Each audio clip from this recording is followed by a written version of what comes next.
You know, it's funny. The gym was my favorite, absolute favorite place to go to.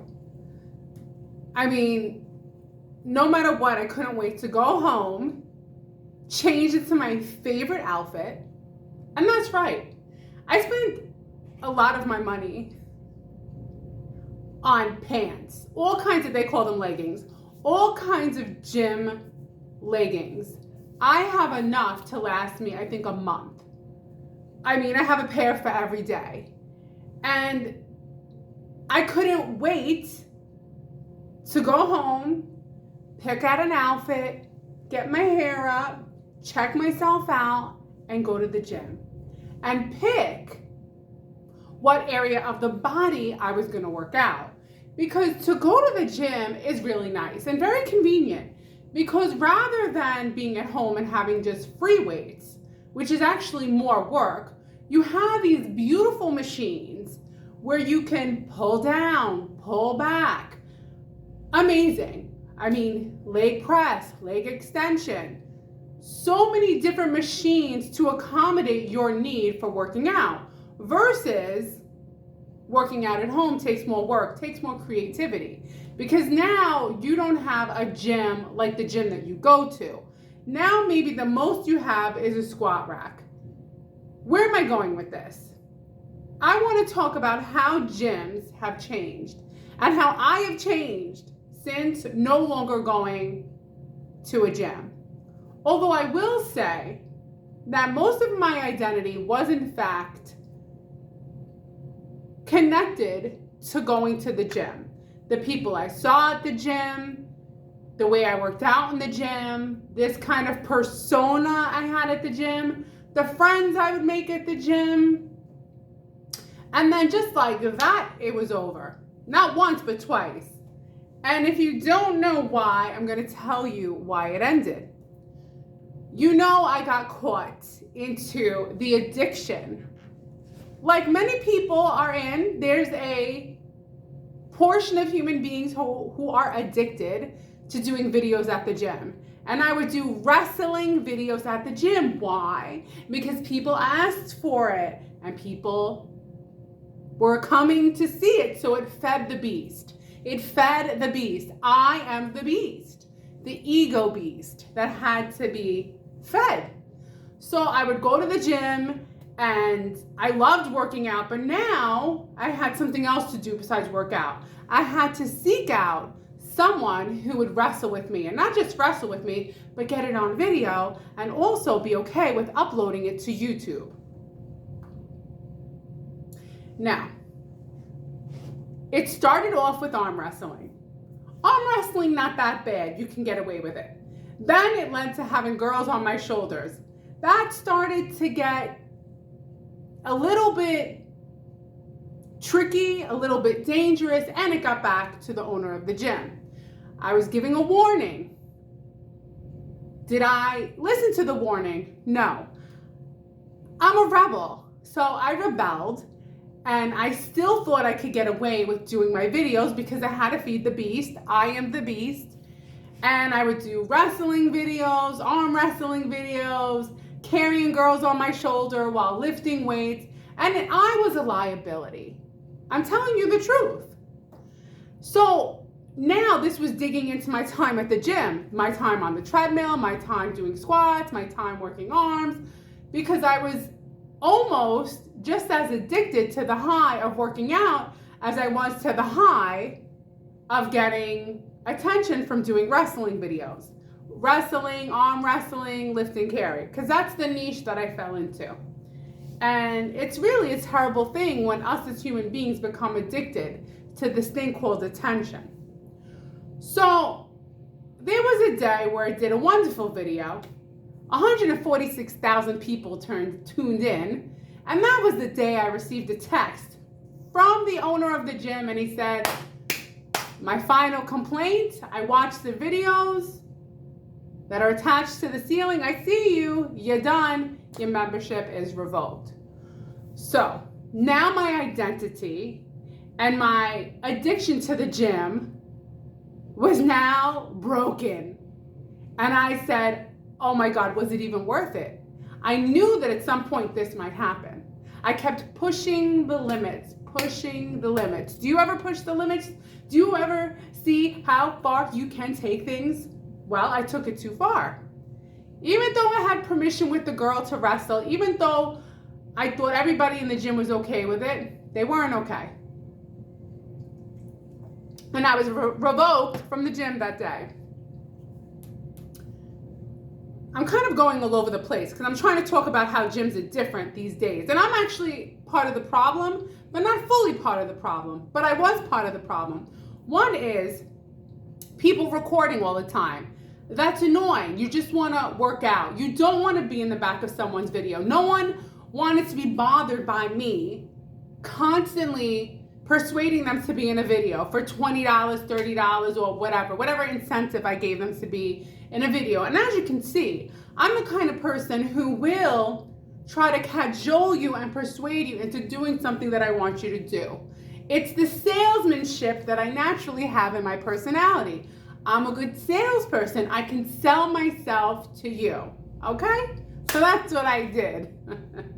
And a lot of times it worked and I got away with it, but I didn't get away with it for long. So number one, the reason why gyms are different these days, and I was part of the problem, is everybody's recording themselves, recording videos. They want to get popular. They like getting the attention, the views. It's getting validated because we all need to be validated in this life because we all feel like an ant, right? On the wheel, an ant on the wheel, a rat on the wheel, whatever. We're all on some kind of wheel, mentally, spiritually. So we look for connections with people that aren't in real life anymore, but it does kind of give us that dopamine high. So there's that. That's the number one reason why gyms are not the same anymore. Everybody's looking for clout. Everybody's looking for some kind of attention on the internet, and I was there too. I'm guilty. Guilty as charged, but please don't arrest me because I got 2 cats at home. Anyway, so that's the first reason why gyms and how they have changed. Second is that the way that people dress today is like, it's like lingerie. I mean, it's too much, it's too tight, it's too close, and the only person who should be seeing you dressed like that is your husband or your wife, if you swing that way. But what I'm saying is that the gym attire has become to a point where it's overly revealing, overly sexualized, and it's crossed the line in my opinion. Now, when I went to the gym, did I like to dress up? Did I like to wear a racer back with, the open holes in the side and show? Yeah. So I'm not completely innocent. I feel like everything is another step, right? Because I just wore leggings and then maybe I'd wear the shirt that was open on the side and then cool, because listen, women, the thing that we do, and it's true, is we're looking at what looks good because we got to look good for everybody, including ourselves. So we got to look good for ourselves. We got to look good for strangers. It's all part of the ego, which we are not detached from. And it doesn't matter if you're 20 or, 65. Women, we want to look good and we want to look good to the masses, right? Not all. I mean, there's a lot that'll come in with a baggy shirt and a baggy pants and just stay that way, not trick you and then take it off and have nothing on, because that happens too. There's a lot of tricksters out there. They're tricky. They come in and the style is you come in with big baggy sweatpants and then underneath are shorts. So short that they're almost underwear and they go up the tush, which is not nice. Grandma and grandpa wouldn't be proud. And then you're wearing a bra. So you're wearing a bra and you're wearing underwear to the gym. That's how far we have gone. Now I wore leggings, a shirt that was open on the side. You could see, all right, I'm not innocent, but I didn't take it the next level. The next level is the short shorts. They're too thin. They're going up the butt and the bra. So now it's like, you're wearing lingerie. You're wearing something that you should only wear in front of your significant other. Your significant other is the only person who should be seeing you like that. And I don't care what you look like. You could have a perfect body, an average. Actually, I want to say something. I'm off topic here. I don't like this new thing where people are calling other people mid. What's this mid thing? I mean, everybody's amazing. Your body's your body. You're born with your body. You do the best you can, calling people mid. Mid this. Like, you know, we're all just doing the best. God, people are mean to each other, judging each other based on how they look. You know what? Let's all line up when we're all 85 years old, because that's the only time it matters. Would you call an 85-year-old mid? Would you call grandma or grandpa mid? Mid is this. Mid. That's not right. Everybody's putting each other down, and I've had enough. Anyway, talking about the gyms and how they've changed. So we got technology. That's annoying. People are on their phone. Nobody wants to be in the video. They don't want to be bothered. 2, the way people are dressing, primarily women.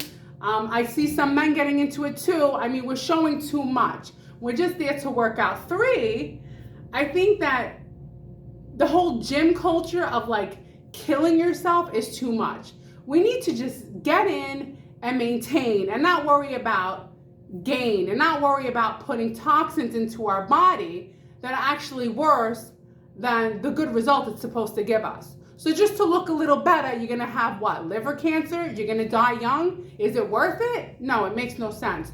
The whole point of health and wealth is to have longevity and live a long time. Do you know what I mean? That's what I mean. Now, I'm gonna tell you, I absolutely know the difference of working out at a gym and working out at home. Working out at home is awesome because if I want to spend an hour and a half on the treadmill, nobody's looking at me and saying, look at that girl, she's wasting her time walking on the treadmill. What a waste of time. Cardio does nothing. She's wasting her time. No, I'm by myself. Nobody sees me. If it's a Saturday and Sunday and I want to walk for 2 hours because I physically feel like my body needs it and I want to walk, I walk. If I want to do some crazy stretches, nobody's watching. That's the beauty of working out at home. Also, I do wear shorts, but I'm at home. I'll wear shorts and a sports bra, but I'm at home. Nobody sees me. So I do actually like wearing the shorts and I do like wearing the sports bra, but I'm by myself. And nobody sees when I got fat hanging and fat rolling. I'm not self-conscious, so I could do all the exercises, not worry about the spillage of fat, because I don't care. I'm like, Liz, you're doing the best you can. You're walking, you're exercising, you're squatting, you're deadlifting, you're doing everything that you can. And if you have some fat on your body, that's fine. It's there for a reason. You know what I mean? You get older, you get a little more fat on certain areas, it's okay. Most people have some fat on their body, and you wouldn't even know unless they took it out and showed it to you. I know, because I see girls that are skinny, and I'm like, look at you, you look so good. And she pulls her shirt up, shows me her jiggle, and I go, you just made my day, mwah, mwah. You know what I'm saying? Everybody's too obsessed with being perfect. There's no such thing as perfect. There's just such thing as having a healthy, vital body. So disconnect yourself from perfect. But the gyms have changed.